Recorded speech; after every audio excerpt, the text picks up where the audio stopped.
Look, thank you very much. Look, I'd like to welcome you all here today. My name is Mike Meisels. I am the account lead or the sector lead for crypto natives for Chainalysis. It's a pleasure for us to host today alongside Aus DeFi and NotCentralised. Just a quick welcome to country. We begin today by acknowledging the traditional custodians of the land on which we meet and stream our session today. And I'd like to pay my respects to elders past, present and future. I extend that respect to Aboriginal and Torres Strait Islanders people here today. It's a great pleasure to be one of the first that have partnered up with Aus DeFi and to talk through what we're going to talk through today. It's a pleasure to also have Jacob here, sorry. Jacob, yeah, well, it's whatever. You're in Australia now, mate. This is how it works. You're lucky we don't put a no on your name. That's how it goes. So what we've got today is we've got a quick introduction to Chainalysis. For those who don't know who Chainalysis is, we'll give you a quick overview. We'll hand off to Jakob, and then we'll do a panel from there. And then there'll also be some pizzas and networking afterwards. So please feel free to stay and have a chat with us. So Chainalysis has been around since 2014, and what we're helping the community to do is try and make crypto safe for everyone. That's how we see mass adoption coming to what we do and what we're building out today. And in order to do that, we're trying to help people behave in an appropriate and safe way online. And how do you actually do that today? So what we're doing is we're consuming data from all of these different types of networks and tokens out there. And for everyday person, when you're looking at a blockchain explorer or Etherscan, all of that data doesn't mean much to you. It means transaction hashes, wallet addresses, transactions that process. And so what we're trying to do is we're trying to make that data more readable for the everyday person to understand what's going on. So how do we do that? What we're doing is three things. One is we're clustering that information together. What we're trying to do is trying to understand behavior out there on the different networks, to understand differences between addresses and wallets, to understand if they belong to the same entity or type of entity through a mixture of heuristic data patterns, through intelligence, through change analysis, through different patterns that we've IP'd throughout the time. And Jacob will go through this a bit further. But what we're trying to identify is a mixture of addresses who we can say are the same entity or the same class of person to work out who they are. So once we've done the idea of attributing a wallet address or a Bitcoin address to a particular entity or a service, what we're looking to do is try and work out what type of categorization we can do to that type of address. Is it a service? Is it a high-risk exchange, so an exchange that doesn't have any KYC processes? Is it a scam, ransomware site, darknet market? We have around about 25 different categorizations that we work on today to work out what type of risk they present to you and your business, but also more importantly to the consumers out there that are interacting with your businesses. So when someone's depositing transactions onto your platform or withdrawing transactions from that platform, what type of risk do they engage with you in your business, and categorize that in the right way? And from that point of view, we're going on to understand the exposure, the risks that they provide. So either a direct exposure, so people doing a direct engagement with yourselves, or an indirect exposure where they're jumping through multiple hops or hoops to try and abstract themselves from that type of risk or exposure. So what we're trying to do is build up those rules so it makes it easy for you to understand how you can make this platform safe for what you're trying to build out there on Web3. And this comes as part of our platform today. So the three key parts about what we're doing is that clustering, the attribution and the exposure rules, but all of that data is built out through our APIs that you can talk to, whether it's an address screening API, a compliance API, or even to our user interfaces such as Reactor, which allows you to traverse the graphs and build out the networks of what that looks like and how these different entities talk to each other and how they engage with each other and traverse through different hops. Or it's through KYT, which is our Know Your Transaction, so the ability to monitor transactions that are coming into your business, leaving your business, but also retrospectively reviewing those decisions that we're making. As the networks are changing all the time and wallet addresses can be clustered over periods of time, once they have engaged with you, we re-examine those decisions going forward every 7 days to understand, is there a risk behavior going forward from an unknown address to something we can categorize later on. And then the intelligence part. That intelligence part about bringing that data together, so not just compliance use cases, but understanding what else is going on out there, so you're making decisions on it. What's going out there on the network, knowing that you can resolve those entities down to not being transaction hashes and wallet addresses, to being services that you can actually understand what's behaving together and how they're behaving together. So those addresses that are interacting with other services, either from a competitive point of view or from a risk point of view as well, which actually drives value back to your business in what you're trying to do and makes decisions about what you're trying to achieve. And within that, there's that network that we're building around it. So we've built out 750 different entities working with Chainalysis to do that, both from a public sector point of view, a private sector point of view, and from the crypto natives, those that are building in the Web3 environment. By building that community around us, we can actually bring all of you together to build out that trusted network. So we can push insights to you, but you can push insights back into the ecosystem. So you can tell us about things that you're finding. So we're building out things like our community hub, where you can start to collaborate together and share insights with each other about things that you're seeing out there and that you want the market to know about. And with that, what I'm going to do is I'm just going to welcome up Jakob, because he's a much more interesting conversation than I will be. So just to introduce, Jakob holds a PhD in computer science in the field of formal correctness and distributed systems. Before joining Chainalysis in 2017, as the chief data scientist, he worked as a consultant in financial services, with a particular focus on architecting, implementing securitization at the second mortgage market. At Chainalysis, his work primarily focused on blockchain forensics across all current and emerging technologies in the field, ranging from privacy coins and mixers through DeFi and NFTs. So with that, I'd like to welcome up Jakob, who will take us through the next part today.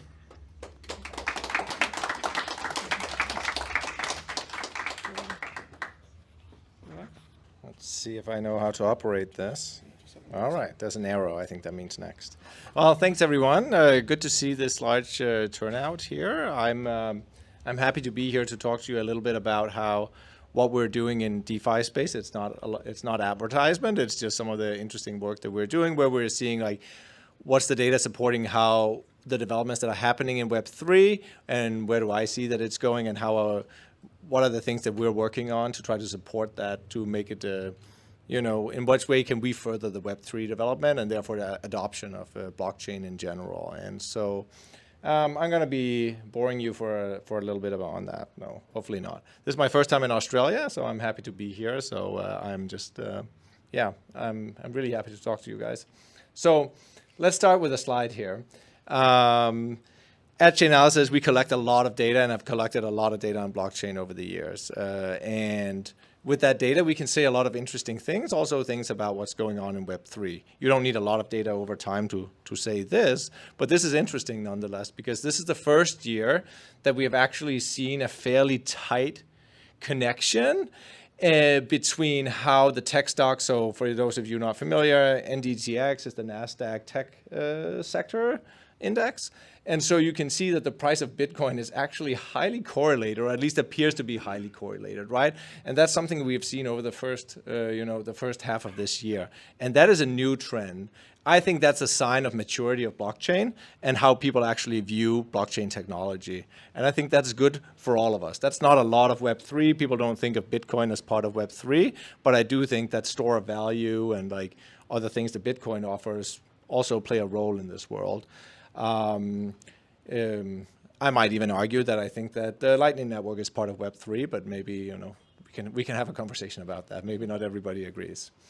Now, so that's probably all that we're going to say about Bitcoin.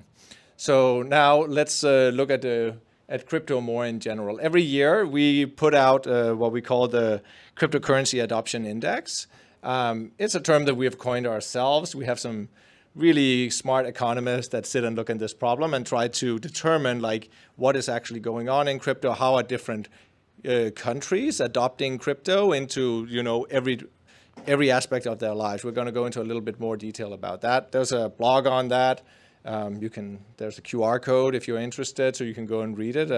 It's actually quite interesting work here. So you can see the higher the score, the more adoption there is. And so you can certainly see that there are things going on in the region over here.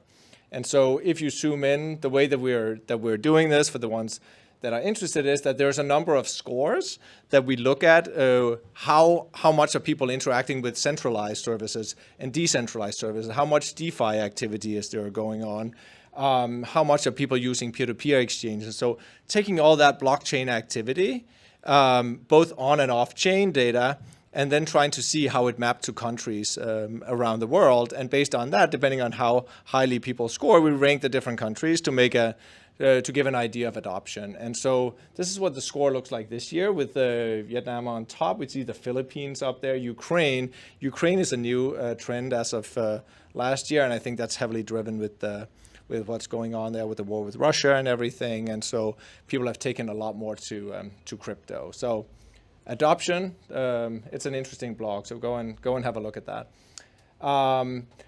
If you look at the different countries, you can also see like how much value people of the volume that's going on blockchain are actually going to people in different geographies. And there are some very large, there are certainly some large amounts. And here you can see I've tried to make things a little more central to, or focused on this area of the world. And as you can see, we have India leading with Thailand, Vietnam, Australia, then here on a nice fourth place. And you see smaller countries and less adoption on that side. Now, this one I really like because it shows and compares the volumes and unique wallets that are actually interacting with different blockchains, comparing Bitcoin to Ethereum. And so what you can see here is that up until about like early 2020, what happened in early 2020, that was when Uniswap actually launched their first liquidity pools, and that was a game changer for how people were actually interacting with blockchain. And as you can see from that point on, there was way more wallets starting to interact with Ethereum versus Bitcoin. You can also see some of the other like smaller alt chains out there, like Algorand, who is also in the DeFi space, but many fewer wallets actually interacting with them. And I think this trend is only going to continue. We'll see that Bitcoin is kind of stabilizing in many ways. And I think that also speaks to what we saw on the first slide, that they're starting to correlate with tech stock. I think it's about a stabilization of that ecosystem. I don't think that Ethereum has stabilized at all yet. And I think that's because there's so much innovation happening in the space. Now, there's also different ways of looking at that. I also like this slide very much.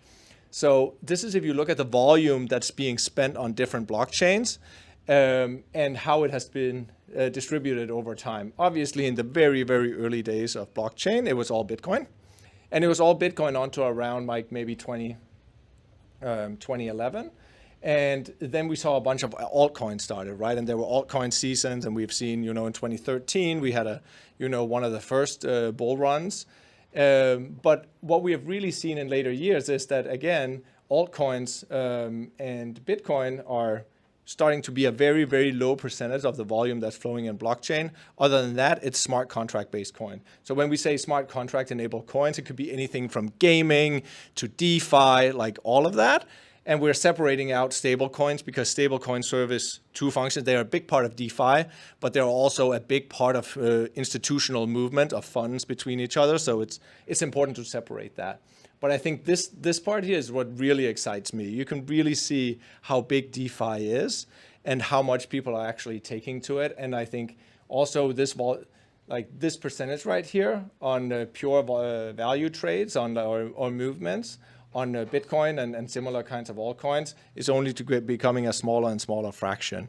And that's what really excites me and why I think the data supports that this Web3 thing is not just a fad. It is really something that is taking off, and the data supports that. Now, what is Web3? We're talking about Web3. I'm saying that that's taking off. You will often see people putting out some kind of a definition like this. Like everything is like it was before it was centralized, now it's all decentralized and it's all individuals and everybody owns everything. I take issue with that. I don't think that is what Web3 is. This is my own definition. Please don't use that. I just made that up. That's not a good definition, but that is mine anyway. I think it's more about like reimagining and redesigning all core infrastructure on a blockchain layer, and that layer is decentralized.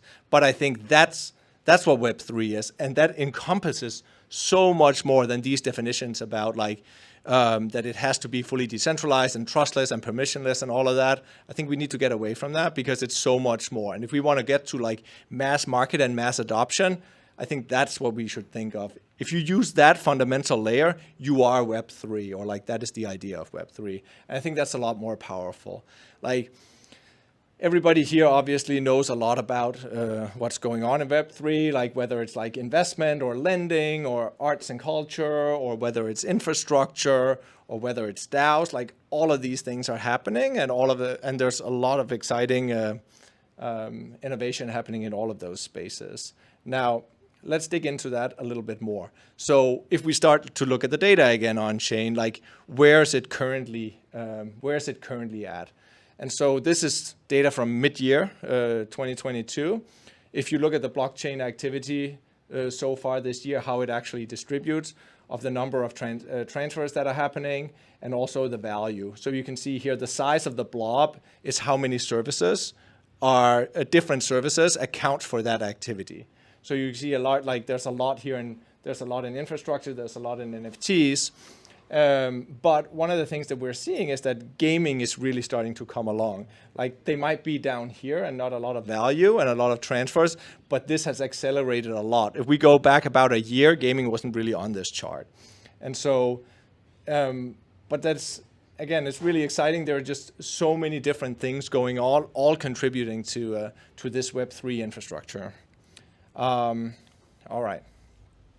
Also, another proof point towards Web3, if you look at like centralized and decentralized exchanges over time, and if you go back to 2019, again, decentralized exchanges really started accelerating with Uniswap, obviously, but they were also around before then.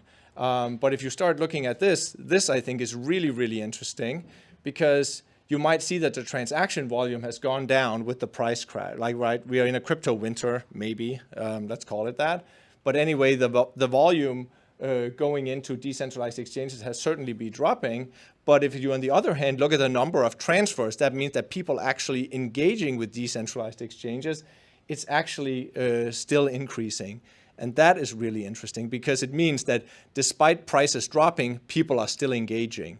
And that's really, really good news. So that's why I say I don't know if it's a crypto winter or it's not a crypto winter, because I think like this orange line here actually shows that it's not there, right? But if you only care about price of tokens, sure, it's a crypto winter. But this is actually a very good time for Web3. You can also look at that in a different way of what is actually the value of like, if you look at volumes on chain and how they have changed over time, to which percentage of all the volume goes into exchanges versus decentralized, centralized versus decentralized exchanges. And as you can see here, like the percent, like obviously red here is the centralized exchange and blue is the decentralized exchange. And you can see that the volume going into decentralized exchanges is now larger than goes into centralized exchanges. And that is interesting as well. You might be curious about this little blob over here in 2017, but these are things like IDEX for the people that have been in the field long enough to know what that is. But there's some things going on there. I know that there are people that know exactly what that was, right? I think thanks to Hayden at Uniswap for coming up with the better ideas. Anyway, other interesting views on Web3 around the globe is that if you take different geographies and start looking at like what are the tokens that people are actually holding. So if the value that is stored on chain, how does it distribute across these different geographies? And you can see in different countries, it's actually different, very different. Most places you can see BTC in any of its forms, BTC, wrap BTC, IBBTC, RenBTC, all of the BTC equivalents are much lower than other coins in most parts of the world. And I think that's very interesting and very telling. ETH is definitely up there. I like tracking particularly what's going on. In this case here, altcoin is actually, I'm sorry for the confusion, altcoins mean something different than altcoins in the different slides. In this here, it's just all other tokens. And so a lot of these are utility tokens, Web3 tokens, gaming tokens, all of that is not just normal like payments or transfer of value or paying for gas. And so it's really interesting to see how that distributes. Like gaming is huge in the Philippines right now with different kinds of DeFi games out there and play to earn and all of those things. And the data actually on chain supports that. So that's really interesting. Other ways to look at this is that if you take different countries and look at their on-chain activity, of that on-chain activity combined with some web traffic analysis, so we do on-chain and off-chain analysis, what are the most things that people do in different countries with respect to activity in Web3? And you can see, obviously, NFTs are just huge everywhere. That is the majority of the volume. But you also see other kinds of like DEX interaction and gaming and things like that. ICOs, fortunately, is pretty low everywhere. I don't know what's going on here in Papua New Guinea, but there is some kind of ICO craze happening there. I don't know what that's, that one stands out to me. And that's their only activity. It's 100% is ICO. I don't know. I don't know what that means. But that one makes me laugh. Don't buy it. If it's an ICO, don't. I'm not. That's, that is, yeah, this is not financial advice. Actually, that is financial advice. Do not buy that. So I think all of these things point to like we're in a good time for Web3. This is really a maturing field, and there's a lot of new innovation going on, and this is here to stay. Now, that's all the good news. Then there are also things that are actually providing threats to Web3 and how it evolves. Like if you go out, if you're interested, you're here because you like blockchain, obviously. But if you go out and speak to people that have never interacted with blockchain, I sat next to a guy flying from San Francisco down here on Sunday, and he asked what I do, and I started talking about crypto, and he says, well, that's all just crime, right? But that's not an uncommon statement, right? It's so easy to believe that that's not what people think when we sit in a group like this and we talk, have interesting conversation about like supply chains, right? And how it relates to blockchain. But that is not the perception everywhere, right? And when we talk about adoption of blockchain, it's really about getting mass adoption, right? And so it's bringing those people into the fold too. And then you get data like this, right? Like, what is the volume of illicit activity going on in cryptocurrencies, and how does that distribute over different types of illicit activity? And you can see here, like, I was actually celebrating in 2020 because I thought we really broke the curve, and then all of a sudden 2021 happened. That's blockchain, right? Never know what's going to happen, right?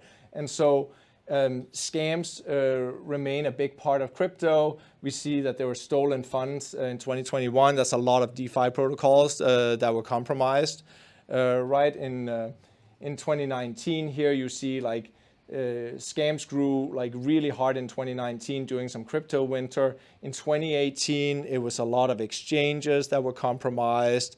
So a lot of it matches different like time points that we've seen along crypto of like where adoption was coming from, because whenever there's new trends and there's FOMO that comes with that, people are maybe worrying more about making money than securing the money that they're making, and people are targeting that, right? And so that shows up in the data.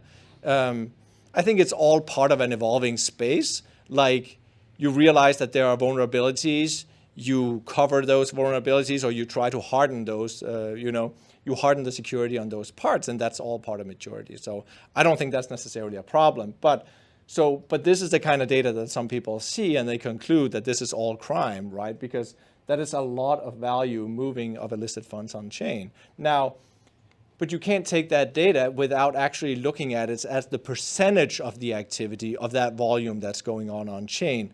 And so that's the important side of that message, which is that actually in 2021, it's the lowest portion of the value that moved on chain that was illicit. Yes, it was the largest actual amount ever, but it just shows that blockchain is getting adoption and it's actually being less and less crime, right? So you can't just look at those raw numbers. It makes for a great news story, but it really just doesn't tell the story of what's going on in blockchain. And that's a big part of how I see our role at Chainalysis, is to take that data and tell the true story of what's going on, because that's part of the promotion of blockchain. Now, but you can see here, like this is why this becomes a threat, because in 21 and 22, you can see that the amount of these illicit funds actually moving into DeFi protocols, moving into staking, moving into liquidity pools and things like that are actually real. And this is something that regulators care about. Again, it's a low percentage of the value that they are receiving, but that is going up, and like regulators care about those actual amounts, right? And so we need to be careful in this space. And that's, again, where I see that Chainalysis comes in, because I'm going to get into what we're trying to do to actually make this, as Mike said, like a safe environment. Here you can see on DeFi, you can see the type of cryptocurrency that was stolen, and like in 2022, you can see like DeFi like heavily account for all of those stolen funds. But we all know like including in DeFi here, we also mean things like bridges and things like that, the Ronin bridge and all of that. So there's a lot going on there. Again, I think it's part of maturity is that people are building new technology, they're getting targeted, they need to harden the infrastructure. So, I think this comes with the territory. But it's certainly things that we need to watch, because there are people out there that are making decisions based on that data, right? And so that's where we play a role. And so I'm going to go into a little bit about like what it is that we're doing to try to not just educate people on what the true numbers are, but also how do you provide people with the tools so they feel okay with allowing people to build into Web3. And that's how I see what my responsibility is. And so Mike showed some of this slide. A lot of what we do is like trying to get the accurate view on like who are the entities that are actually interacting on chain. Because if you're building for Web3, you're going to have clients that are going to use your protocols. At some point, there's going to be some regulator that's going to ask you, how do you know that the funds that you are receiving are legitimate, right? And so you got to have an accurate picture. And that's a big part of what we do. So Mike showed this around like how we cluster things and try to group it into different categories. And the threat of that is real, because like if you're a serious business wanting to move into the Web3 space, right, you may actually be given like serious fines. If you are interacting with sanctioned entities, you can't argue that you're doing it on blockchain. Nobody cares. Like I've been in rooms with regulators, that is not their concern. If you're receiving funds from sanctioned entities, you are going to be liable for those funds, right? So you need to take that seriously, at least if you want to go into mass adoption. Like then we need to take that question seriously. Also, are the funds stolen and all of that. So that's one of the tasks that we take very seriously, of getting that right, of actually attributing that data that's happening on chain. So we can say yes or no, like those funds are sourced from an exchange, those funds are actually stolen, so you should not touch those funds. And I sit more on this like automated side of like, how do you actually get this right? I'm a computer scientist, right? I'm a researcher, so I like this machine learning and like how you can automate all of these things. But I'm really proud of these people over here that work at Chainalysis. We have more than 100 individuals that are working at just like being part of like Telegram groups, watching what's going on the darknet markets. What are people talking about? Like where are the ransomware actors going? Like all of those things that are actually key, so that the information that you get when we say funds are clean, they're actually clean. And so they don't get enough credit, the people that sit over there. And so the way that we take this data, like the immediate offering that we're giving to Web3 is to screen addresses that you're interacting with. There's two sources of this. We have an on-chain oracle for just everything that's been sanctioned by OFAC. If you care about that, there's actually a smart contract that you can query that gets updated every time. So if you wanted to build that into like a Web3 interface, we can do that. That's free of charge. It's fully Web3 and low cost if you even wanted to implement it into your contract. Low gas cost, if you wanted to implement it right into your contract. So feel free to use that. But other than that, we have like more serious address screening that we allow for any organization that moves into Web3. That's going to give you that clear picture of what are the sources of funds or the destination of funds of any wallet that you interact with, right? So you get a clear picture of like, is there anything that you need to be concerned about? And what you need to be or want to be concerned about differs from organization to organization. Different companies have different risk tolerances depending on which fields they're in. And so we allow you to make that decision. And like those things are actually real.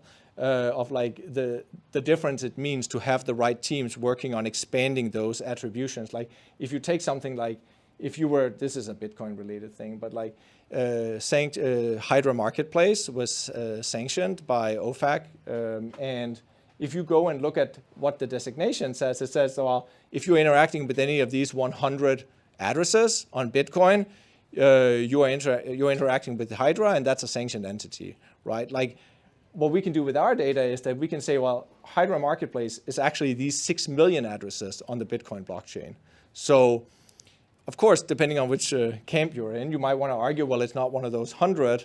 But my argument is that if you are a serious business, you want to know that it was actually these 6 million, because if that all of a sudden expands because OFAC gets more information, you want to know whether you're going to be in trouble or not, right? And so that's the difference between actually expanding these attributions across the entire blockchain, and that's where all the manual effort and the automation and all of that plays in. Now, the way that we see people using this is that you basically just put in a wallet address, whether it's on Bitcoin or whatever chain it is. You customize your risk tolerance across all the different categories. Mike talked about that we have at least 25 different categories. So you put your risk tolerance in there, and then that way you can put that straight into your pipeline of work and decide whether you want to do business with any kind of wallet that connects to you or not. That's one of our main tools. Another tool is the investigative side of that, because there are also law enforcement looking at the blockchain. There's also other people that want to understand what's going on in crypto, right? And so if you look at today, like so many funds are moving across chain. You find different applications that implement it on like Binance Smart Chain and Polygon, but also on Ethereum or on Avalanche, right? And like tokens move between all of these blockchains. So it's really easy to try to obfuscate what's going on chain.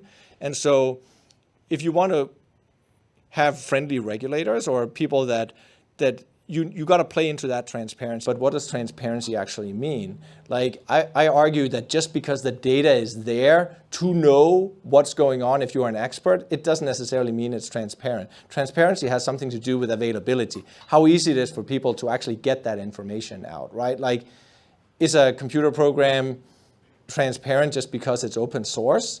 Well, I know a lot of people that can't read code, right? Like, so that doesn't necessarily mean transparent. It does mean it has the options, but people that need to understand what they are doing need tools to actually see that transparency. That transparency isn't as transparent.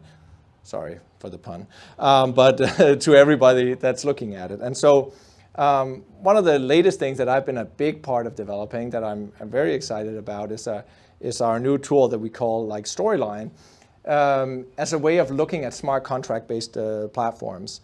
And so it's a little different way of looking at smart contracts. I'm just going to walk you through what the core components are. The core components are that you're always looking at different wallets. Wallets are represented here like in a vertical fashions. You can see here is Tornado Cash. There's some kind of a hacker, and Hyphen Bridge will get into what DeFi hack this is in a bit. These wallets will have different assets, whether it's ETH or anything across different chains. The cross-chain will be important. There's certain transactions. Transactions are represented here in a horizontal fashion where you get the timestamp of the transaction. But not only that, you also get the purpose of the transaction. So immediately, instead of you just get a transaction hash and you look up on Etherscan or Polygon Scan or whatever it is, we will actually make that interpretation, giving you the reason for why that transaction was posted onto the blockchain. Again, that's helping that transparency. Yes, the data is there, but not everybody understands that. And I'll show some examples of that. Lastly, the outcome of transaction in terms of how value moved on chain. We're using this polarity indicator here. Negative polarity means like this wallet lost that asset. There's positive polarity, meaning this wallet gained this asset right here. So very, very simple notation. And it hides a bunch of the details that I would argue are not important to the transaction. You can include all of the details into it, but it's trying to strip it down to those details that actually matter. Now, there's also a cross-chain movement here, right? Like, but not everybody that looks on the blockchain may know that Hyphen Bridge is actually a cross-chain bridge, and where does it actually bridge things to? Again, it's transparent, the data is there, but it's just not available to everybody. And so what we provide is like different shortcuts for people to like what you typically do when you do investigations on chain. Like some of them are like, oh, if I care about this asset at this point in time, what I actually want to know is like, what were the next 5 movements of that token coming out on that chain around that point in time? Anybody who's done some blockchain forensics on like Etherscan or something like that, know the pain of actually searching through pages to find the activity that you want, right? But you know what you're looking for, and so this is just a way of like giving you shortcut access to the things that you do all the time, and that helps when people want to understand that the blockchain is actually readable and understandable. You see down here now, it actually says this is a cross-chain swap. So why do you need to go to Polygon scan to get that other side of that swap? And you can get that added automatically. And also you can see that it goes into the same wallet, right? Because just because you're using a different block explorer to look at that transaction, it doesn't mean that whoever holds that, the entity, the individual that holds the private key on one chain holds the private key on all the chains, right? So it actually just goes into the same wallet as a different asset. And I would argue for people looking at blockchain, they don't really care whether a transaction happened on chain A, B, C, or D. In many cases, it's just this is something that the user did. They may have had personal reasons for why they did it on one chain versus another, but it doesn't really matter. Now, you can take that to the next level and actually put out an entire investigation. This is actually one of the key goals of this tool, is that any investigation of any hack should fit in a screenshot. Like that's my guiding principle. A story that I can actually tell my parents about what happened on chain. That's a little more challenging. But this is Mono X right here. And so if I was to tell this as a story, is that, okay, there was a hacker that, the hacker in this case, we know it's a hack, right? And so we have a hacker here that withdrew some funds anonymously from Tornado Cash, right? Like that's step number 1. Step number 2, which is a 2-part step, was to move some funds onto Polygon. Why are you moving funds onto Polygon? MonoX was operating on Ethereum and Polygon. So if you have an exploit on one chain, you have an exploit on 2 chains, right? So you got to put your funds on both chains. Now, the next part here is one of the ones that I really like, is token swaps, because token swaps happen in so many ways on chain. But the outcome of it from the perception of the user is just that you're turning one token into another token. It doesn't matter if you used an aggregator, or you went straight to the liquidity pool, or you used SushiSwap or Uniswap. In most cases, it doesn't really matter. And there are so many details in there. And some of those details are actually implementation details of the developer that supported that protocol. And I'm a developer. I used to be a developer myself. And most people really don't want to see developer decisions like in their tools and have to understand what a developer was thinking at a given point in time and how that translates on chain. That is really irrelevant information. So there was a swap. I'm going to get back to the swap a bit in a little bit. There was an execution of hack on Ethereum and an execution of the hack on Polygon in this case. And lastly, there's an abandonment of that wallet by transferring the remaining proceeds onto into the wallet that also received the funds from the hack. It clearly ties the hacker to this wallet together, because why are you flushing your funds into another wallet? The reason is this: if you're a hacker, it's probably you want to delete that wallet from your computer so that you can never be associated with that again, right? But you want to make sure that you get all the funds out of it. And so again, this entire story fits on a single screenshot, and I think I have a much better chance of explaining this to my parents than screenshots from the different block explorers that were involved in actually executing this. I don't think I'm going to succeed with that, right? So if I want to argue that's actually transparency and you can trust what's going on chain and you can understand it, I think this adds a lot of clarity to that.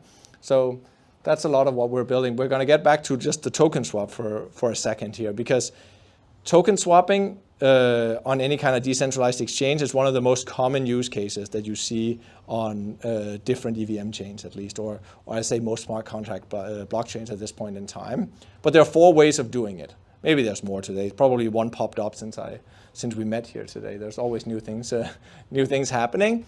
But you can go straight to the router of the protocol. You can use an aggregator. You can use whatever the wallet that you're using. If you're using MetaMask, you can do it straight in your wallet, or you can go directly to the liquidity pool, right? But if you go and look at the block explorers, like these things look very different, right? Like here's what it looks like if you went directly to a router, on Snowtrace, right? There's a bunch of things going on that you need to understand what this actually means, right? I'm sure most of us here can read that. That's not a problem. But I'm not going to teach my parents to read that. They're not going to be able to understand that. Again, there's a lot of design decisions made by developers in here, which again is irrelevant information. Here's what happens if you go to an aggregator. It looks like this. Like there's a lot of noise. Like this is transparent, but don't tell me that you can read that and tell me exactly what was swapped for what. Like it's really not, that's not available there. And fact is, the person who made this transaction had no idea that all of this happened, right? Because they trust 0x to make that decision, right? That's why you're going to 0x. Here's using MetaMask. I don't know what happened here either, but there's a lot of information. This one is a lot clearer to me if you go directly to the liquidity pool, but these are the 4 examples. But again, in terms of the visualization that we're representing when we're giving it to investigators or others, all 4 of them look like this. Right? They look exactly the same. Why? Because the intent of that transaction is the same. It's observationally equivalent what actually happened from the individual who initiated that transaction, right? Like, and that's why that is key, right? That is to me what it means to actually extract that transparency and make that transparency available to users. So that was my long spiel on that. But so that's providing tools like that is what we do. Lastly, also to people in the Web3 space, actually, in DeFi protocol, is that we also offer like a bunch of investigative support. We have a lot of people working at Chainalysis that have a lot of have forensic backgrounds. I have done cryptocurrency investigations, some all the way back to maybe 2012. And one of those aspects is the incident response. We're actually offering services to different DeFi protocols where if they get hacked, we will provide the forensics part of it to help them recover those funds. We just put out a blog last week of the Ronin bridge hack that happened with Axie Infinity. There was $600 million stolen. Most of it is still in transit, but we have helped secure the recovery of about $30 million of that so far, right? Following where those funds are going and preventing them from being cashed out when they hit different cryptocurrency exchanges, right? And like that matters, right? Like because no matter how much you care about privacy or anything, nobody wants those 600 million, like that doesn't serve anybody's interest, right? And so making sure that we as a community can actually collaborate to stop things, right? And so these funds, some of those funds at least can come back to the developers at Axie. All right. We also offer a bunch of like crypto essentials. We have a whole academy where people, I think it's free actually, where you can just go and learn different crypto trends. There's videos explaining like Tornado Cash or anything that's going on in crypto. We have a really cool like training team there that loves making videos explaining different concepts. So feel free to check that out. Or even like if you're a more serious company and you need to train people that want to have certificates and things like that, we also have certificates programs. Now, that was enough about like Chainalysis. And so before we go, I guess before we end, like we come back to what is at least my thoughts on this question right here. This is one of the core questions that I always ask myself. If we're going to get mass adoption, where's the next 100 million users go into blockchain coming from, right? Because if you actually look at DeFi right now, I don't have a slide on this, but the data supports that there's not a lot of new users and new wallets entering into DeFi. DeFi are now becoming products for people that already have a lot of crypto funds, right? So if we want to get to mass adoption, we got to get new users and like where are they gonna come from? I've been in crypto long enough that I'm not going to try to predict what's going on in crypto, but I do have some things that excite me. So I'll talk a little bit about the things that I think are going to bring in users. Creative NFTs. What do I mean by this? So 2021 was certainly the explosion of NFTs, right? But everything, or most of it, was about like these random collectibles and things like that, or pictures of whales with funny hats, or I don't know, whatever you're buying, right? Like things that appear to be worthless and should be worthless and is now proving to be worthless, right? There are also some things in there that are not worthless, but like, and no offense to people buying NFTs, I also have NFTs and things like that, so I don't, I'm not judging, but like there's certainly some things in there that shouldn't exist, right? I think we all agree on that.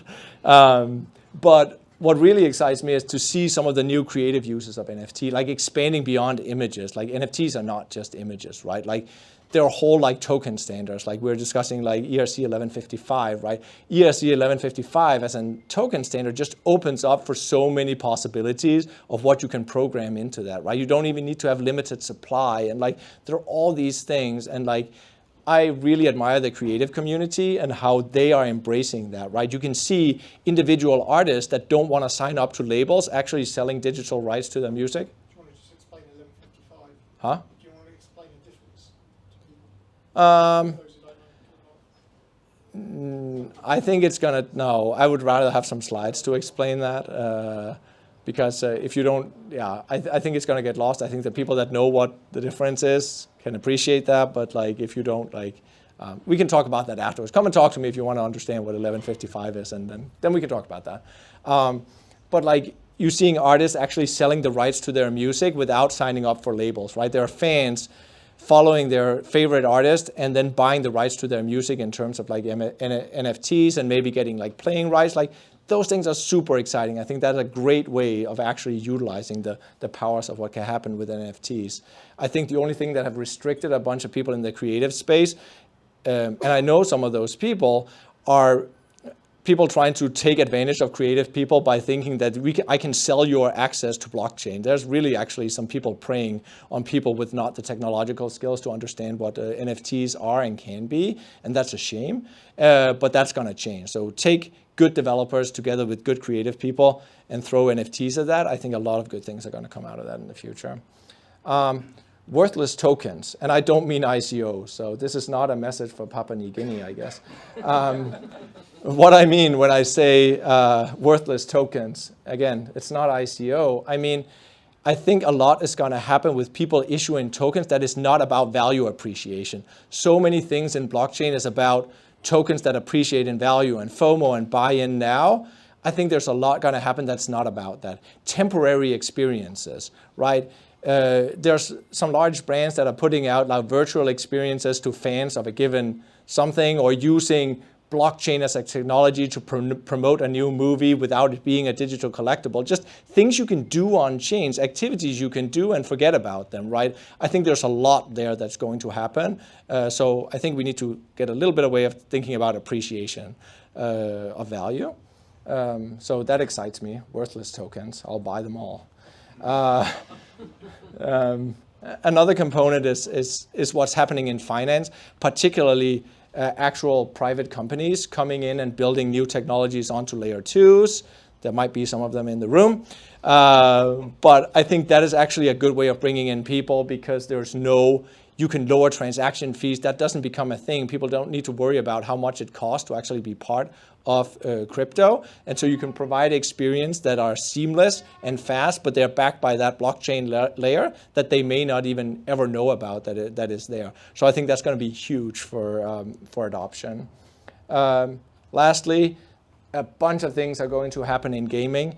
Gaming has been growing rapidly since at least mid last year. There's been a lot of experiments out there, a lot of failed experiments also, but I think like gaming is was a $180 billion industry last year, and it's ripe for adding just more and more crypto elements to it. So that's something that's really excited me, but it's not challenging. So I'm just going to end, I think, with this slide right here, is that play to earn is a big deal of like what's going on in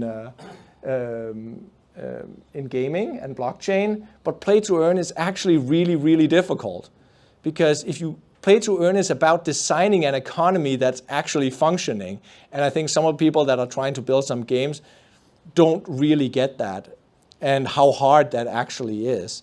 And I think it gets even worse because of blockchain to a certain degree, because FOMO is real when it comes to blockchain, right? And so here's actually a game. This is a top, I'm not going to put names on because this is not the only game where this has happened.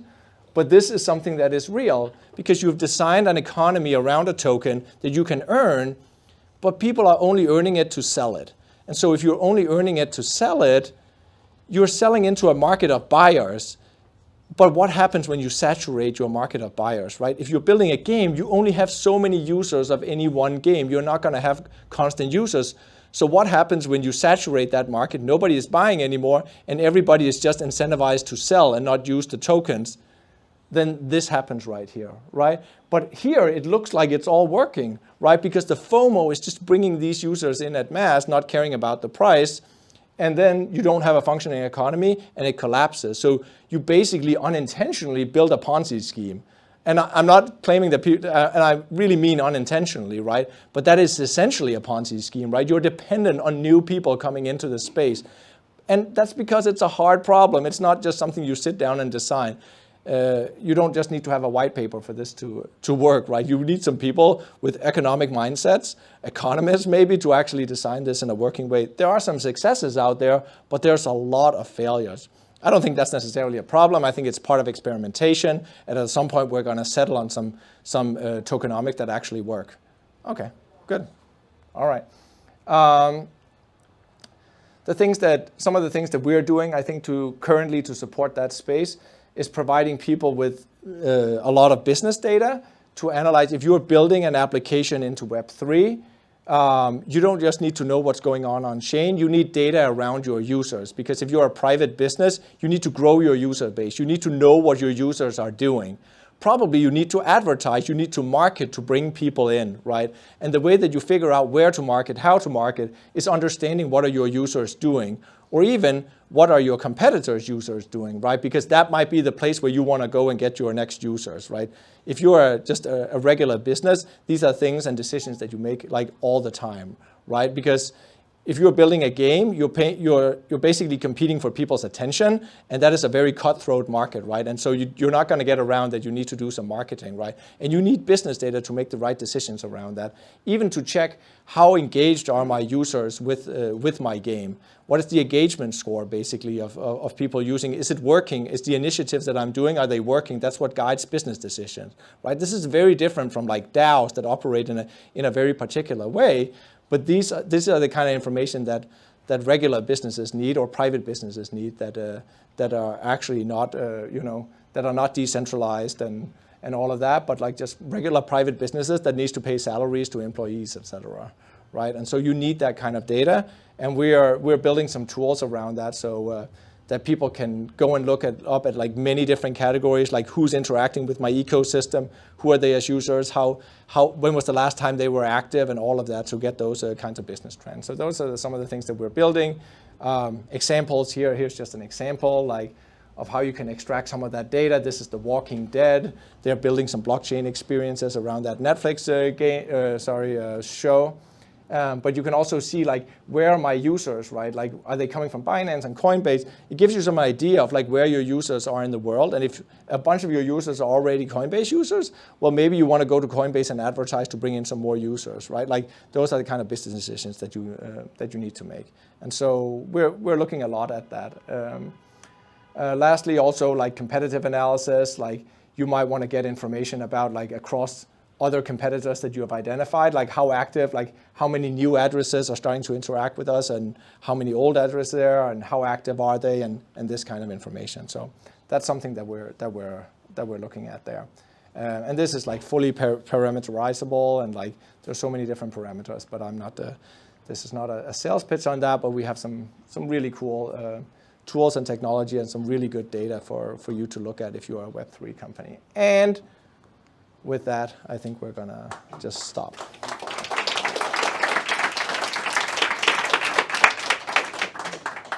Financial advice and legal advice. You should really take this. No, it's not. Is it? The numbers will say lies. But you know, if you look at his Twitter, so Arturo, aka Numbers, we'll go through the intros. What does it say on your Twitter? My personal views should be your professional opinion. No, my tweets should be your professional views. There you go. So just take that into account. What we're going to do now, folks, and thank you to Mike and Jakob, and I say your name right, I think. Did I? Okay, very good. I respect the name, Mike. It's not that hard, but, you know. We're never going to get sponsored by Chainalysis again. International, maybe. But... Thanks, Maiko. So look, this is serious. We can have fun. You know, this is all edutainment for us, but it is a serious business. Like, Chainalysis is here and doing the things they're doing because there's a bit of a Wild West in this space. And you've met Jakob and you've seen the awesome presentation. A lot of those charts, I think they were all publicly available, or was there some that's not? No, I think you can get to pretty much all of that on our blog somewhere, or we have reports that we put out and things like that. So if you guys like charts, numbers, and the stuff that you've seen, yes, this is recorded, so you'll see it on our YouTube, and we'll share it with the guys as well. I don't know where you guys will put it. Hopefully not in the vault. You use it, but there is great crypto crime and other reports there. The chart that you showed where crypto crime volumes are going up, but the percentage, because the whole of the market is going so much faster than crime, it means that it's like less than 1% for the last 2 or 3 years. So there's amazing stats like that to fight the FUD, the fear, uncertainty, and doubt. And we use it in the stuff that we're doing. So we thank you as well. So we've had your intro. Let's talk to the other people in the room. So let's talk to the guy that looks really serious at the end. Tim from Canvas, do you want to give us a little intro? Yep, Tim from Canvas. So I am the head of DeFi and co-founder of Canvas. A little bit of my background. I got into the space about 2013, first sort of, I guess, stumbled on Bitcoin, and as a bit of a techie nerd, it sort of took my interest, even though I was a management consultant at the time, paying for my sins. And then, it was really when I saw Ethereum and sort of DeFi summer kick in and being there firsthand that I sort of saw the huge potential for what this whole technology can do to disrupt finance. And so that got me into working at Canvas. And we're basically a company that's building infrastructure to support the next billion people coming into the digital economy. So I'm a little bit more ambitious than Jakob. I'm trying to 10x the 100 million to a billion. Fantastic. So just only $1 billion. We'll start so there. there's six more opportunity in the space. But no, it's fantastic what you guys are doing as well. And then you've got Arturo. So anyway, we'll get let's pass the mic to Arturo. I sit next to him every day. I don't want to hear this. I'm going to walk outside. So go ahead. Yeah, I think many know me for really good shit posting. But apart from that, we run NotCentralised, which is the venture studio, and we do a lot of building smart contracts and so forth for various companies and various stages of projects and so forth. So I think that the following conversation and the work that Jakob is doing is really important, because it's about how do we make sure that people like me don't go to jail, considering all of the regulations coming in and so forth, right? So, yeah. Not go to jail for coding. Go to jail for other reasons, but just not for coding. So let's just get that straight.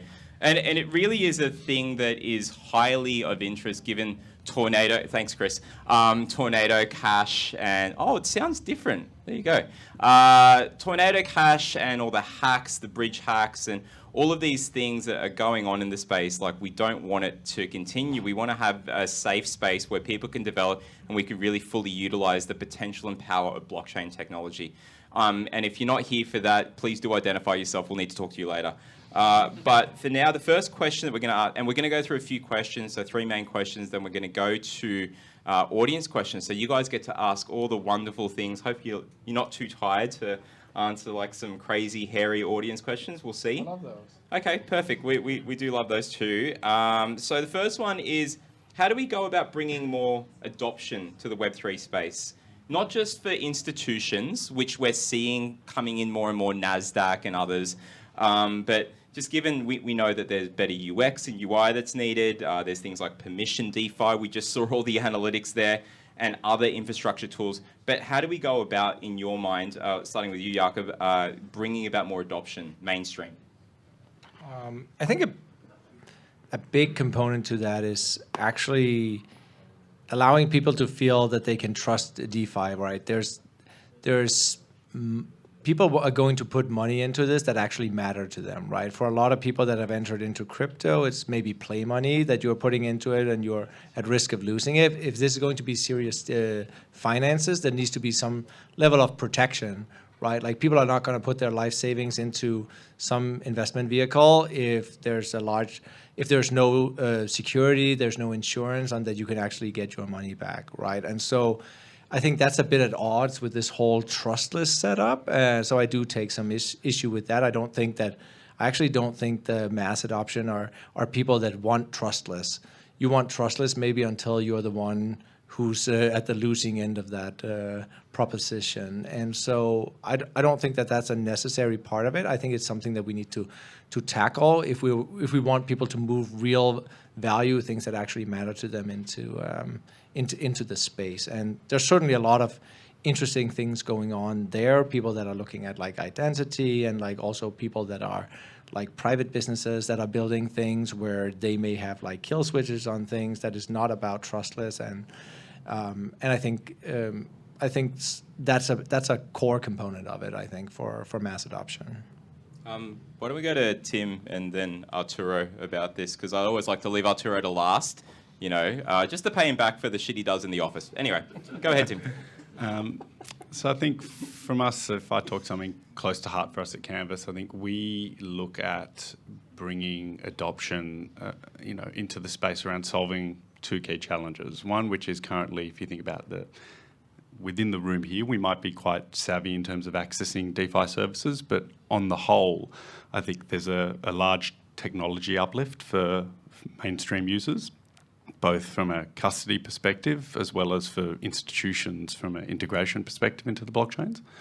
And I think the other part is getting cheap and easy access, and around gas fees and dealing with the unpredictability of network gas fees, depending on what blockchain you're working with. So what that has sort of led to in the last bull run, I guess, was the rise of centralized sort of DeFi, or off-chain opaque structures like Celsius, which didn't necessarily play out so well. And so we at Canvas are real believers in using the on-chain technology and the transparency for what it's worth. Really enabling that huge wave of adoption, whereby if you look at potentially offering products to people where, savings products where they don't even realise at the end of the day that their money is going to Aave to generate that yield, but doing that by using the actual on-chain services themselves, not omnibussing it in a way that's opaque. And so our contribution in this space is we are working in collaboration or partnering with Starkware to build our layer 2 for finance. And what we are going to be doing is enabling these next billion people to enter the space by using our blockchain to solve or provide three key primitives, which is invest, trade, and transfer. So the ability to invest any amount of money into an Ethereum L1 dApp without any gas fees. The ability to do spot trading between different users, again, no gas fees.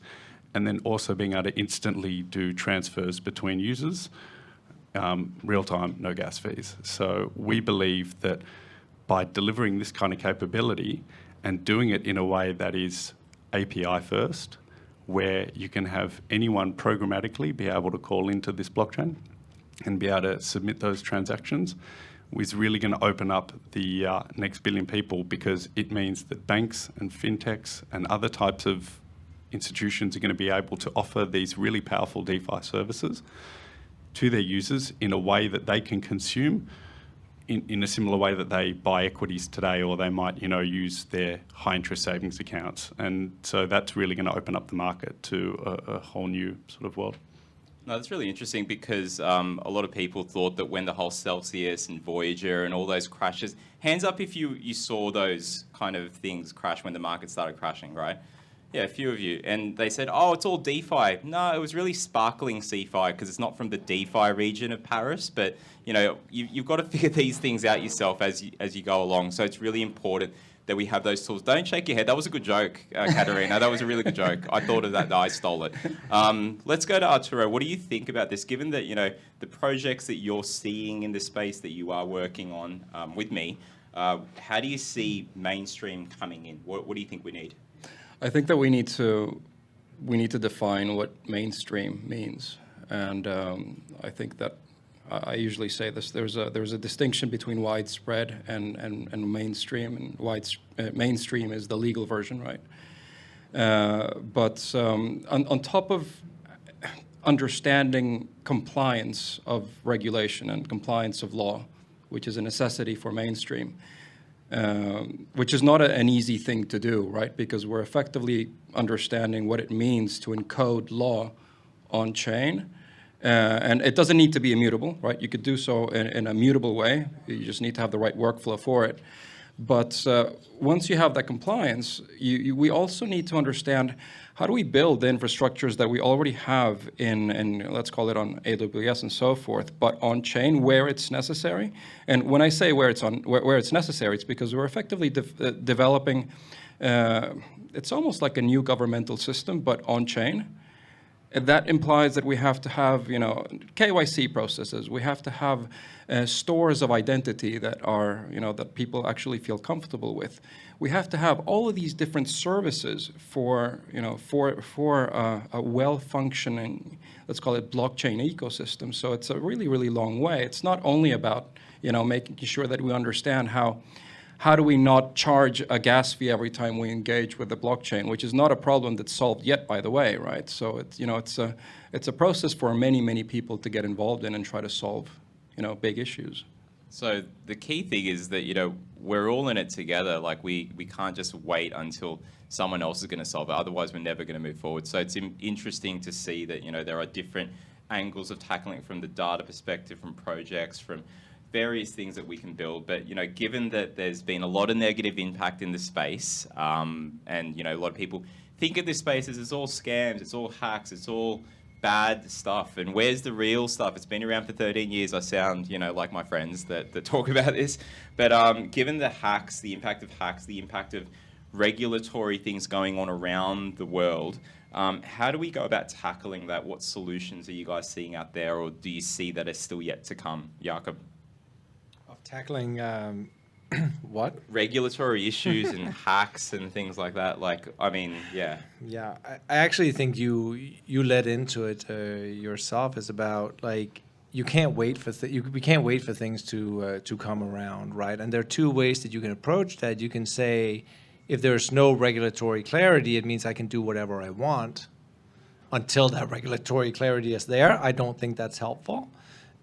Or you can take another route, which is to say, how do we try to come together, people building different types of applications in that space, and actually provide a roadmap for how you can do this in a safe way. That means that you're willing to take the conversations about how do we secure this? How do we make sure that people don't use these technologies to launder money? There's a lot of hard questions that people may not want to ask, but I think that's a big part of how we get to mass adoption, that we're willing to come together and show a roadmap that shows that we take these problems seriously as a community. And if we can do that, I think we can actually influence that regulation. So I don't think it's going to stand in our way. I do sit in conversations with regulators on a regular basis, and often they get a bad rep. Honestly, I respect the people that do regulation, because that is a hard job. Everybody is going to hate you for every single decision that you're making, yet you're trying to make decisions about how do I do this in a way without encroaching on everybody as much as possible. It might feel like encroachment, but oftentimes I would say the vast majority of the intent is actually very legitimate. But it's a very difficult problem, right? You're facing something like DeFi that's growing so exponentially. New innovation is coming about all the time. How do you make regulation that's going to encompass what's going to be here next year, right? And I don't even know what that is, right? That is a tough job, and there are people that are trying to do that. And so those people also rely on people in the space that have an idea of where things are going next year, because they're already developing it, but they're doing that with a mindset of how do we make this much easier to regulate? And so I think that's part of a role that we play in the community, is being willing to have those conversations so that we can actually show the way for the people doing the regulation. Fantastic. Tim? I guess I start by saying that we are operating in a world, DeFi has been permissionless, trustless, up until this point, but we're getting to the size and scale where if we want to go mainstream, we need to recognize that we're operating in the real world, where there are rules of law, regulations, compliance frameworks that we need to deal with and be part of. And so I really like what, Jakob, you said before about that definition of Web3.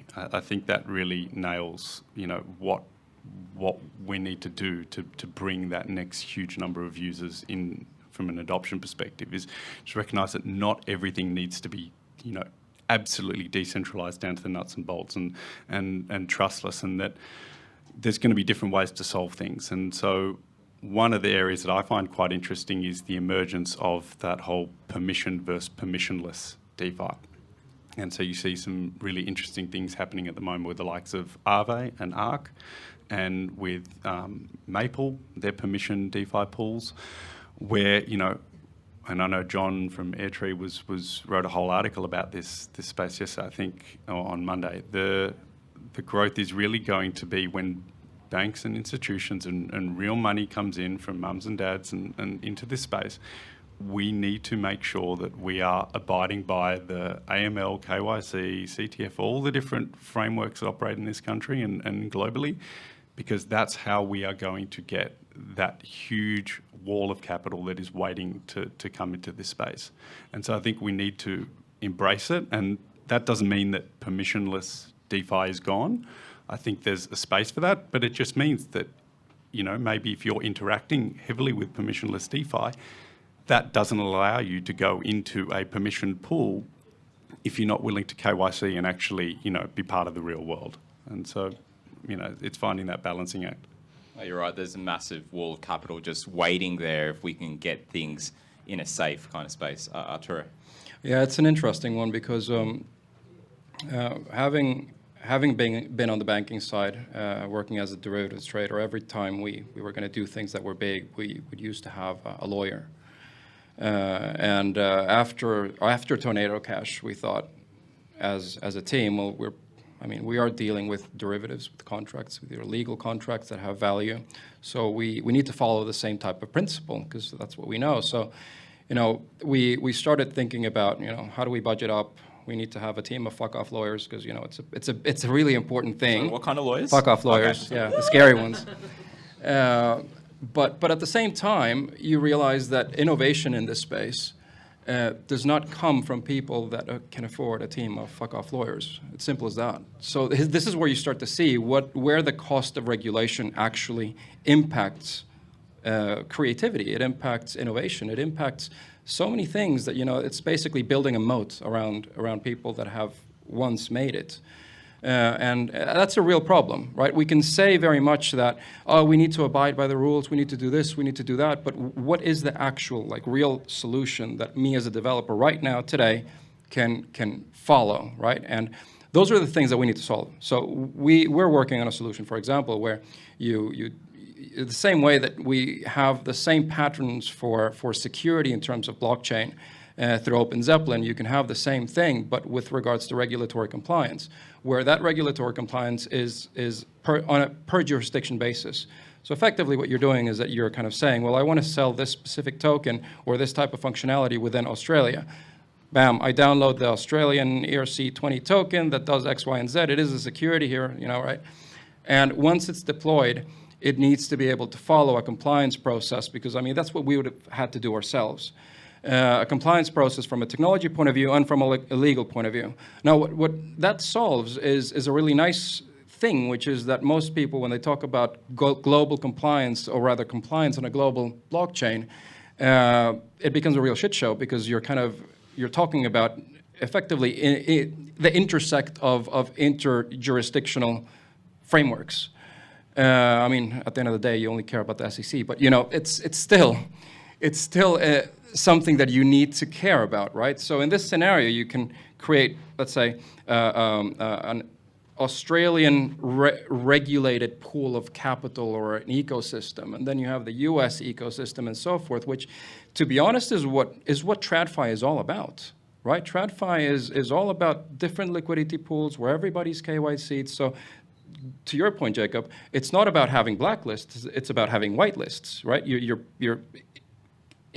guilty until proven innocent, if you say it in a degen way, right? And you have a blockchain where you're effectively giving total control to a regulator. Now, let me just clarify that because many of the lawyers don't like it when I say it this way. It's total technical control. Regulation forces you to have total technical control because you as an individual are obliged to do certain things, and it doesn't matter if you can or cannot, you're still obliged to, right? So if you can't do them, then you're just not compliant. You go to jail. And who wants to go to jail? Anyone? No? Okay, one so far. Cool. We'll talk later. But there's a difference between that and the fear that people have in their minds when I say total control, and it's that you have individuals within government that actually abuse the power. I'm not saying that it doesn't happen, but I'm just saying that there are two different things, right? Total technical control, which is regulation, and then the other part, which is kind of outside of the scope of the conversation, I think. It's funny because when we've had these conversations with people about, oh, well, we're going to do this. Well, aren't you removing freedom from DeFi? I don't have the freedom code. I don't have the freedoms to do the things I want to be able to do. But then you dig a little deeper, just like looking under the hood with data, you dig a little bit deeper in these opinions and it's like, well, do you want to build something that is illegal? No.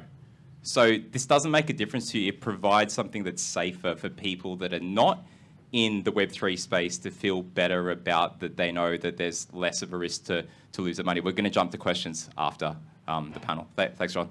John Soteritis there, NFT Sydney, welcome. So we're going to jump to the next one, which is all about data. Yes, do say goodbye to the camera. Thank you, William. We're talking about data here. Chainalysis, it's in the name. And I know you guys hate getting called Chainalysis, but some people... sorry, did I say that? Not me. It's just other people. Like, you hear it a lot because it is what you guys do. It's analysis, it's data. It's where Arturo and I came into this space from, and we're still doing some analysis in the gaming and the GameFi and play-to-earn kind of space and other projects. But with the wealth of data that's out there, we've seen what data can do in the normal... I say normal because Web3 is not yet mainstream really. But given what you guys are seeing in Web3, what do you think, what's the power of the data that is on chain and otherwise?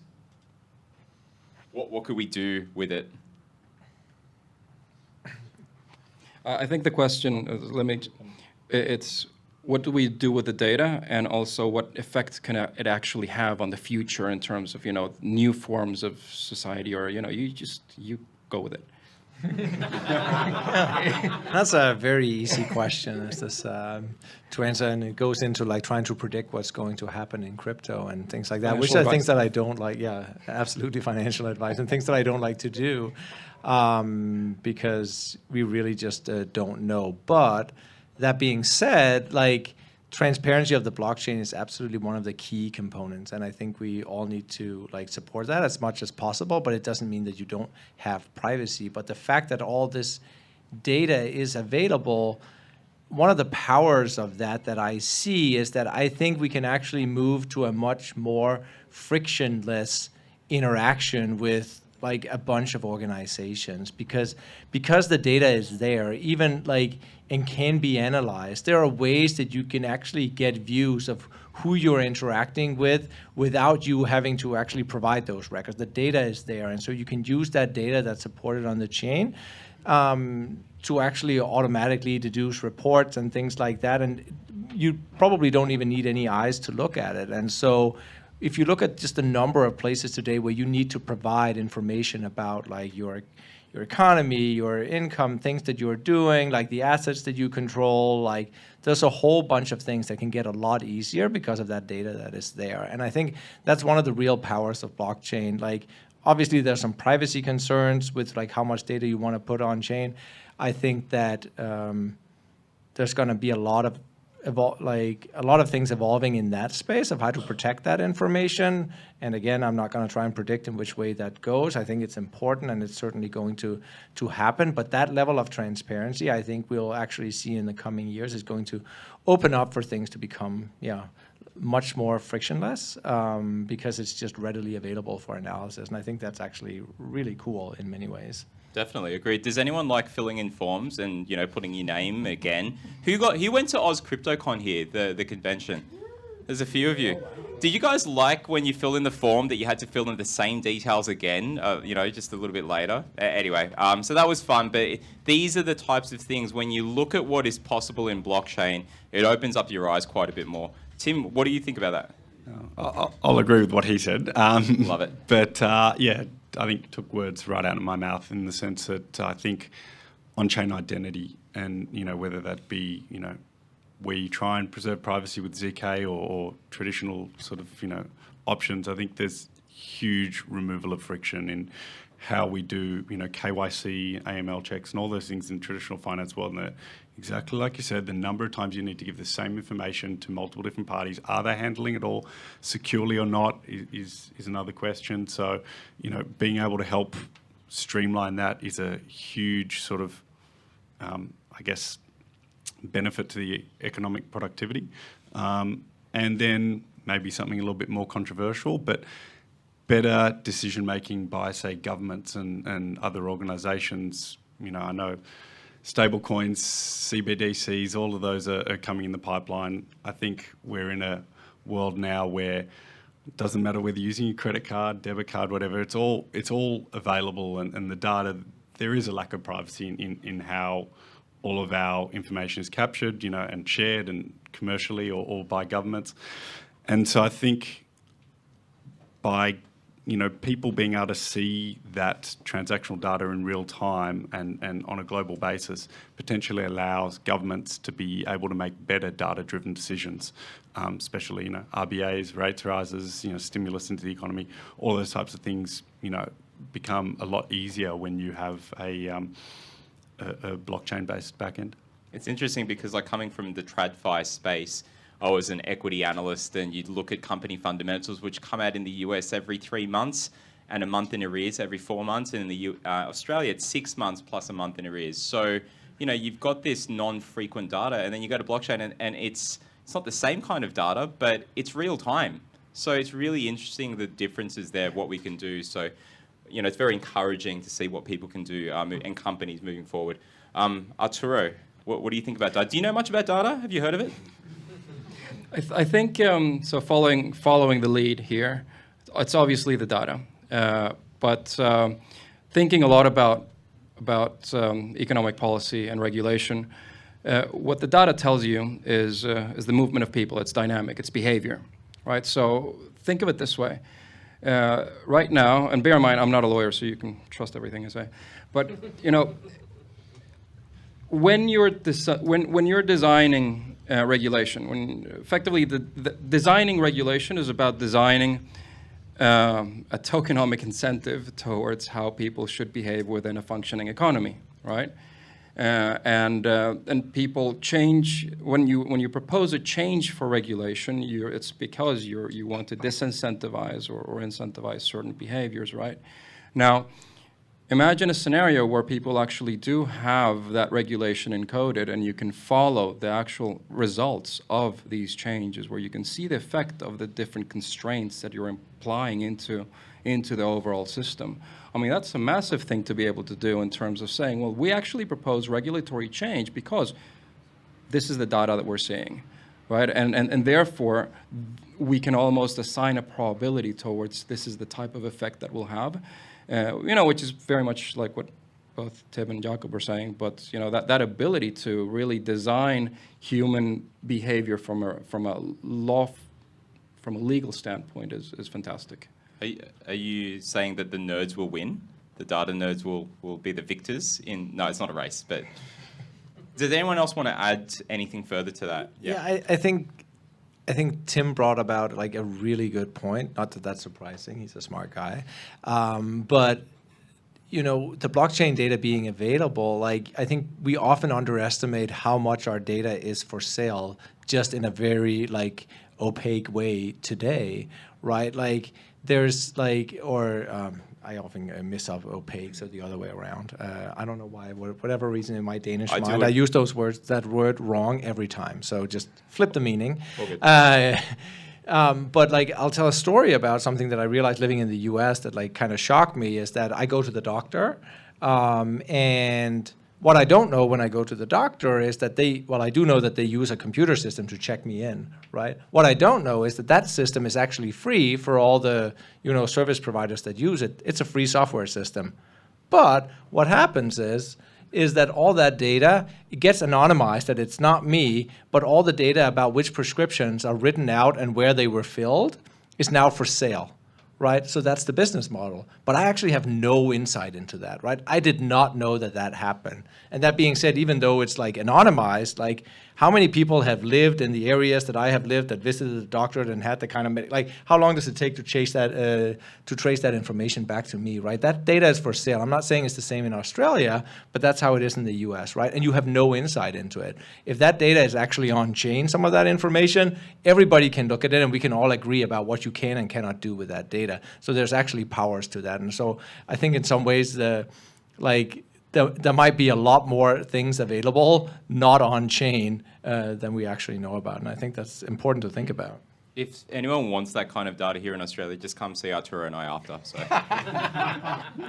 The Robin Hood model. Let's go to the audience for questions. The people. John had a question there before, and then we'll jump to up here. I'll run over. I need exercise anyway. And then another question here, always.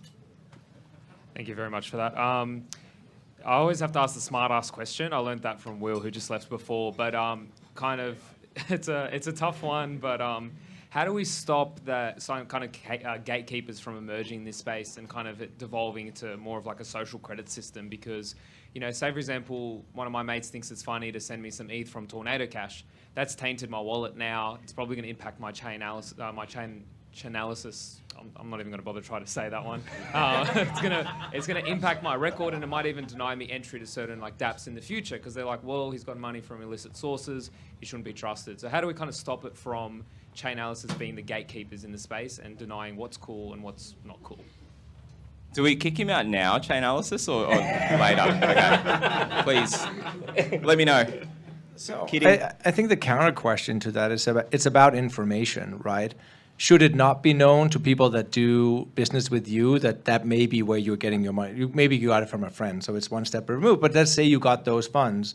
So there's a counter question: is that do people that do business with you not have rights to know that actually happened, right? Like that is pretty much the decision is up to them. I don't think it's about who's the gatekeeper. It's about giving people enough information to make decisions that they're okay with making. Right, like so. I think that's the flip side of that, and that's kind of how I look at it. If that information is there, somebody should be able to use that to make decisions that are appropriate to them. No, on the mic, and we're going to go to yourself, and then James. Why not make available all your bank data for all merchants you interact with? They have right maybe to know more about you and stuff like that. In this case, with the same logic. To make what available? I'm thinking. All your financial data.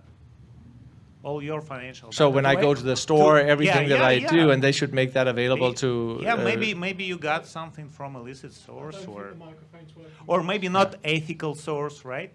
Because maybe these guys don't want to serve those who like are not vegetarians, or. I think that's a fair question, and I think that you have choices also in terms of what you do. Like I think you're kind of asking the question of like you're making choices to, operate on blockchain and conduct some of your financial activity, making that information available, right? And so, like, does it mean that like I often say to people, it's like.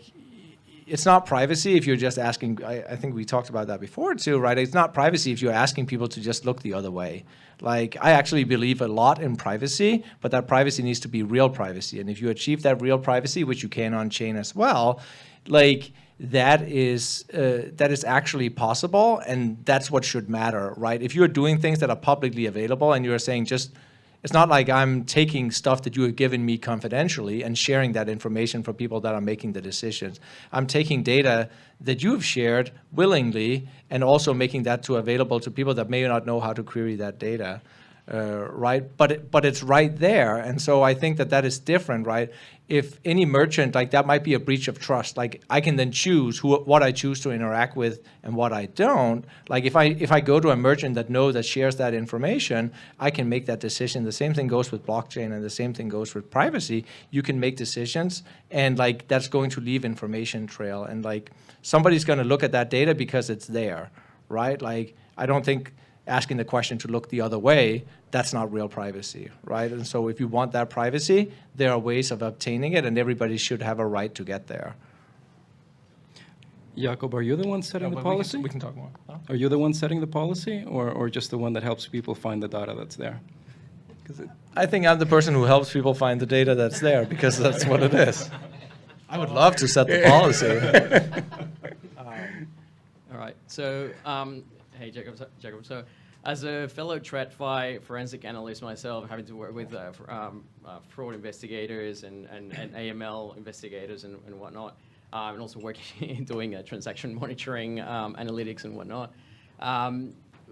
There's two questions. This is one. With the travel rule, from like say MiCA and what the markets in crypto assets, for the people who don't know what MiCA is, there's a regulation in Europe and the regulation in the US. How are you guys? So I guess a little bit more in that is that I know it's 3,000. The transactions that they are going to monitor is anything above 3,000. But then reading on the MiCA, it said like it went down to 1,000 or something, and then I read even lower to 150. Now I feel like that's like crazy from the point of view from institutions to even be able to handle that from a transaction monitoring point of view. So whilst the regulator wants to really go harder on that, how are you guys helping institutions to potentially manage that? I don't know if you've already sort of like started to sort of like implement that travel rule or not. And yeah, so that's I guess that's my first question. How are you helping institutions on that? And then the second one is it goes along with the privacy one. I gave a presentation to my whole department at a bank, and I demonstrated them. I just took them through, similar to your storyline, arguably not as nice as yours. He was a little bit more, he was with screenshots and whatnot because I wanted to do it manually, taking them taking Stephen Curry as a criminal, right? Like imagine, so I said, if I want to look up his NFT, his Bored Ape, I just look up his ID, and then basically I just went one hop away. So I just found out where the funds were coming to buy his NFT, and found that his wallet is his main NFT wallet, or at that point at least.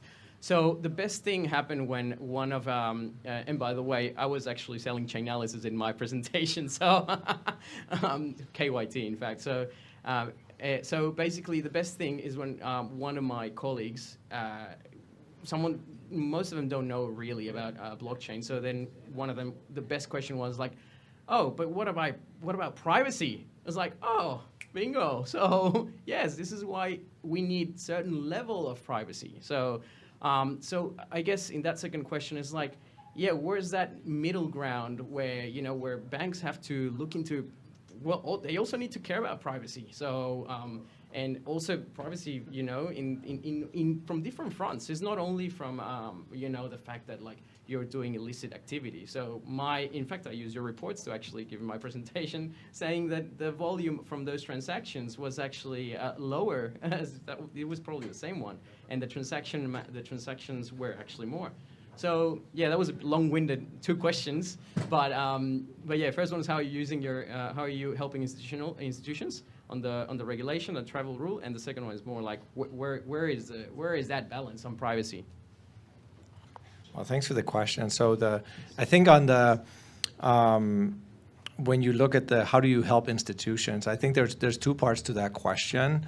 And one of them is probably the lesser known part, is that we do a lot of attempts at educating into regulators, trying to actually argue for the benefits of crypto, of like where those limits should be set. How should you actually regulate? What's reasonable and what's not reasonable? So we do a lot of advocacy work on behalf of blockchain because we still believe like blockchain adoption is, where we should be going, right? Like every business should be a blockchain business at some time in the future is kind of the viewpoint that we have.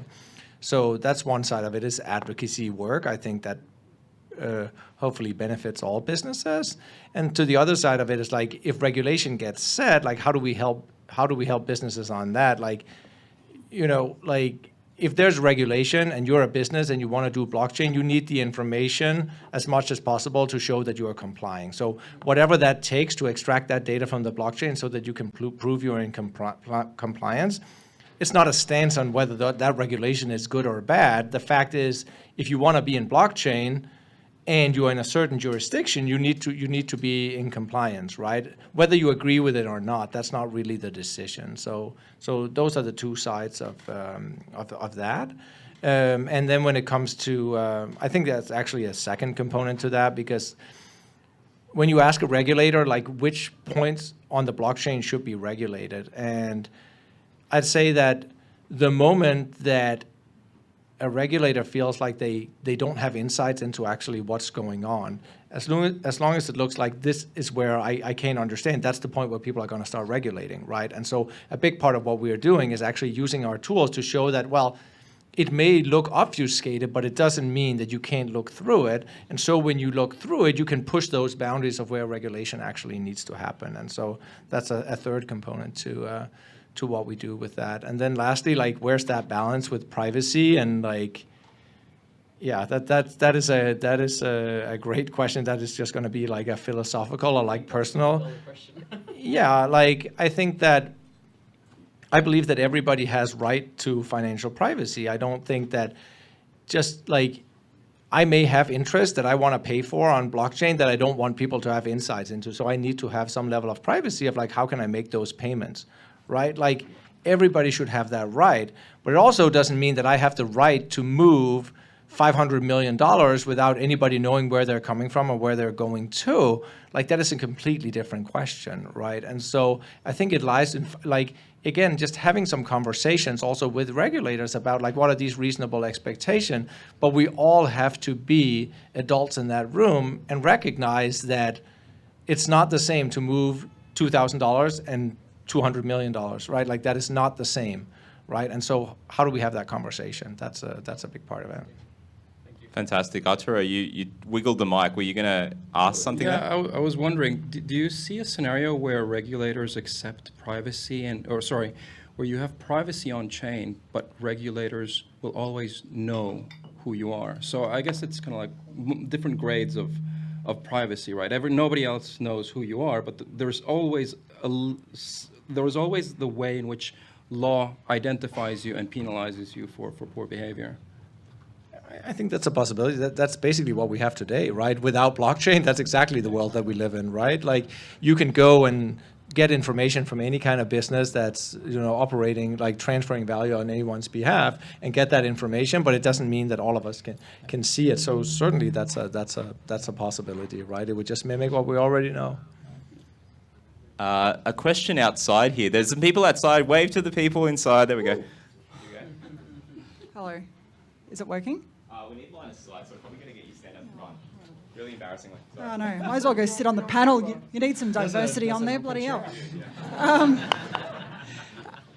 So firstly, the point I wanted to make, so you were talking earlier about having that in-depth, I'll just sit on the bloody panel with you. Yeah. You're having that in-depth conversation earlier about, how, that conversation can trail into whether or not a transaction is illegal or not, or how do you prevent illegality from happening. And I think that's the wrong conversation to be having. I think you should be having that conversation into what is the purpose of self-sovereignty, not away from anonymity, but actually having control over what you can and cannot do, which is something that we have significantly lost in the traditional financial system.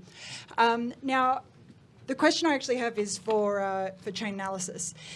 So out of your report that you recently put out, which was back in February, you were analysing the fiat, I'm not too sure, it's the transactions coming out of particular methods.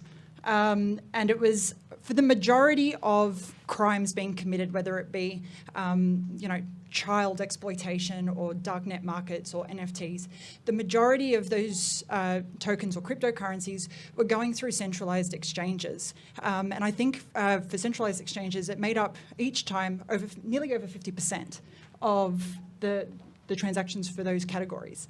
And I'd like to know from you guys, is that a failure of AML CTF policy on behalf of the exchanges, or is that just an uptake of digital currency usage that's adding to that and just a ease of usability?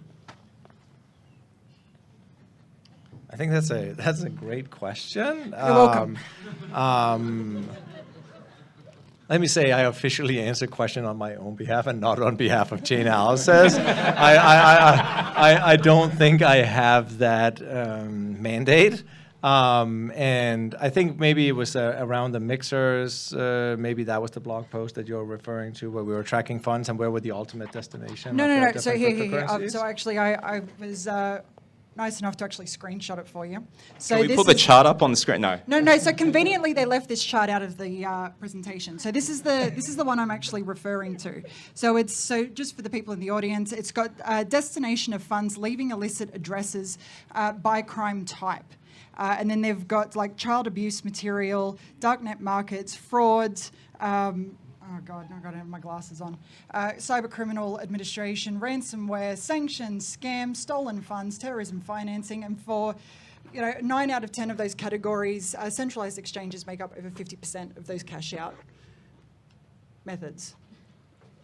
I think it's an indicator of, like, if you have sources of funds that you are using, like you need to, I don't know, buy Ferraris or whatever you want to do with the proceeds of what you have. So you need to convert that to fiat currency in some sense. Like, there's not a lot of merchant activity going on blockchain yet, right? You can't buy groceries, you can't buy milk, and like not really. So you got to do that conversion, and so you got to find some kind of place where you can do that conversion. And these virtual currency exchanges are exactly that. Are they failing in AML is part of the question, right? Of like why that is happening. I think that would be harsh to say, because people are also very creative of how you're moving funds right around to try to achieve this. But the goal is clear. You want to take your proceeds and you want to convert them into something you can actually use to buy milk or whatever. And so I think there's always more that can be done. There's more collaboration that can be done to try to actually stop that, because I think it's in the mutual interest of the entire field that we show that there are ways to actually stopping that. So I know that the exchanges that are involved in that, it's not their goal to cash out these funds, but they're also running a business. So there's a lot of activity going on of trying to do collaboration between these exchanges, like how can we actually share information so that we can try to avoid that, because like this is not the end goal. And so we provide a role in that of trying to trace the data as much as possibly as we can to give people a very accurate insight into like where are funds that are either stolen or where they're trying to move to do cash out. So who's not doing a good enough job? Like that almost sounds like a regular kind of question, right? It's like this shouldn't have happened. But I think the problem is just it's really challenging, and I think we all need to do, like people that are in that space need to do a certain part, and we can certainly get better. Like, so yeah. I don't think I certainly won't want to blame anybody for which part they're taking in that. But to counter that point, though, as well, I mean, if you look at what the regulator's role is, right, the regulatory role is to enforce policy. Their role is not to enforce ethical standing. And when we're dealing with capital markets here, where a business's purpose is to make money, I think there's definitely going to be an oversight applied as to what sort of money they're dealing with if they're having to apply a profit to the end shareholder as a part of that. So, I mean, are we talking about implementing ethical consideration around like either separate or integral to our regulatory framework that gets built out to ensure that that is not happening? Because I'm sure that plenty of people in this room would be like, sort of somewhat blindsided to where money came from. I mean, if we are talking about, spending $20 on a family feast at Macca's, are we more inclined to buy that if we knew that $20 came from a drug dealer, 3 transactions down previously? So I think that next time, just invite me. It's okay. I haven't met you before, so. Oh, sorry. I'd love to, but yeah. If you don't tell us you're turning up, we can't. Sorry. But just guys, in the interest of time, please answer this one. We'll go here, then to Eva, then to James. No, James, that's fine. If there's more questions, we can, and maybe Ray, but sorry, No, Ray. it's okay. I'll leave you to your cockfest. It's fine. Yeah, that's cool. So, like, to answer that, I think, like, you know, I'm neither going to, like, defend or oppose to what regulators are what they're doing in different jurisdictions. Like, the fact is that blockchain is international, so there's going to be regulators across different jurisdictions that's going to implement whatever they choose to implement, right or wrong. And we can agree with it or we can disagree with what they're doing. And I may have my personal stances that may be anti-money laundering, checks. We should talk. So it's really hard, actually, for the off-ramps to be able to completely stop very smart criminals from being able to create structures and processes to actually make it, you know, impossible for criminals to get the data off an exchange, right? So I think it's quite hard to put it back on regulators to say it's their issue. It's quite hard to put it on you to say it's your issue, because ultimately it's just human nature. And if you're going to bet against the ability for humans to come up with ingenious ways of being able to take money out of the system, then you're just going to fail. And that's the reason why we make a lot of money. Was it? I don't think that was it.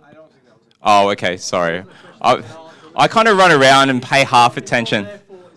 Okay.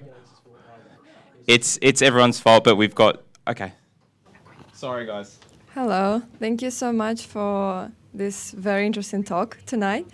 Well, to what Jakob said before about him willing to set up policies, but of course, all of you are more than welcome to answer. If you had a power to change one thing about the policies overnight, what would it be? So you could drive adoption of blockchain and not compromise privacy. There's a lot of policy out there, and yeah, and it's in different jurisdictions. So what would I change? Like obviously these about like personal, opinions, obviously, because it's, like what do I think? And like rather than say anything in particular, because I don't think regulation is actually very clear and it's still in flux, I don't want to say that there are things that are already set in stone, because I think all of these things are going to change. What I do want to change, and what I actually do try to change, is exactly what I said before, is trying to provide that transparency that you can push that level of regulations as far out into the corners or those like potential conversion points from blockchain, right? Like that's what I would like to see, that things go to the point that if you're responsible of taking blockchain activity and converting it to fiat, like that's where that point is, and that everything else is actually transparent. I think to a certain degree, like maybe that's a bit idealist, but I think that that's where the regulation on a personal level like should be. And so that's kind of actually what I work for, is like to try to provide that, to showcase that kind of transparency, and that's where it belongs. Is it going to end up like there? Probably not. There are corner cases to all of this, but like, as a guiding principle, that's kind of how I see it. That was a pretty good financial opinion piece. Thank you very much. One more question. This is the last one, and if there's more questions, I apologize, but we'll discuss them after, because we do have to finish off the recording because we're starting to get rugged, so we're losing it. But anyway, please come in. We need line of sight with the mic. Introduce yourself. Hi guys, a couple of you know me. I'm Karen Van Eden, Crypto Karen. Thanks so much. Okay, I had to say something. So I'm a privacy tech consultant. I worked for the privacy regulator for 5 years. So this conversation about regulations and regulators has been really, really interesting. To what extent do you guys think that we as a institution or a movement have to educate the regulators? Because you were talking about, you work with them and we have to kind of guide them through, but like, this is something I keep coming back to. Like, isn't it, as the regulators and, government, they're meant to be leading us, and this is a new area, so we're kind of figuring it out together. But to what extent do, community associations and industry and corporations and bodies have to go to the government and the regulators and be like, this is crypto, this is DeFi, this is tech, like this is what you need to do, or to what is the issue? Do they need to hire people from industry? Do we need better bodies to represent us, to go to regulators and say, this is the issue, this is where we need you to step in, this is where we need you to stay out? Like, how do private citizens and industry properly work with regulators to answer these questions that we've got? And, you know, is it our role? Is it not their role? And, you know, to lead, who's leading and who's asking the questions and who's figuring, you know, so regulators. So go for it. Thank you. Really great question there, Karen. I think it's a two-way street. I definitely think, you know, we talk about self-regulation versus, you know, with regulation being pushed onto us. I think it's about us having the maturity to stand up and point out the things that are blatantly wrong in our industry and stand up to defend, you know, that shouldn't happen, and then helping, you know, educate the regulators to make really good decisions. I don't think they want to do the wrong thing by crypto. You know, that might be a naive belief by me, but, you know, I've certainly had discussions with, you know, invited last week to the tax treatment panel for the way that they look at, you know, awareness of you know, tax regulation and retail crypto users and institutions about, you know, how aware are people of the regulations and the rules, and do people want to flout the laws, or do they just not understand them properly? And so my feedback to them, which is the same as what I say here, was a lot of the rules that are in place today were potentially written, you know, when crypto first emerged, right? And then we've had DeFi, GameFi, all these things, and it is running at 1,000,000 miles a minute. And so it is really hard for the regulators to try and keep up, even with the best efforts that they make. So yes, they need to get more industry consultation. We need to have a proactive role in that as industry, and they do need to get more experts inside the walls there that know what they're talking about. And that means that, you know, we need people that are willing to, you know, take that role on. And that's a tough place to be sometimes in this industry, where people want to kind of call out those, you know, individuals that go work for those regulators that have, you know, maybe sold out, you know, or sold their soul. I think we need to stand up as an industry and say it is okay for people to go sit on that side of the fence and help push this industry forward. I think that one of the things with crypto is that people try to crowdsource a solution without actually knowing what the problem is. And everybody just says, oh, you should solve it, or, you know what, we create a DAO, and, you know, we'll just get a lot of tokens and you know, wag me. No wag me, right? Everybody really has the responsibility of trying to say, well, if I were to solve the problem, how would I do it? Instead of, you should solve the problem. I think that most of the people in this room here know more about crypto than people in government. Yeah. How many of you have actually thought about how do we solve these problems, right? Probably not many. I've been trying. I've been trying really hard.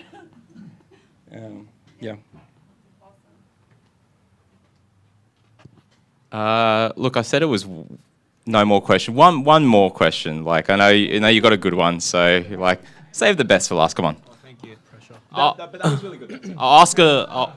I'll ask a simple one. Could each of you just say one advantage and one disadvantage that Australia has for Web3?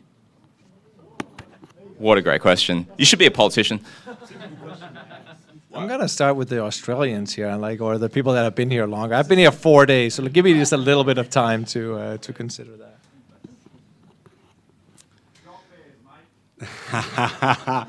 I think, in terms of, you know, we're a small pond on a global scale, so I think we can really, you know, regulators are probably giving us a little bit more room to innovate here in Australia because of that, compared to, say, the SEC and others and what you see happening overseas. So I think that's a real advantage.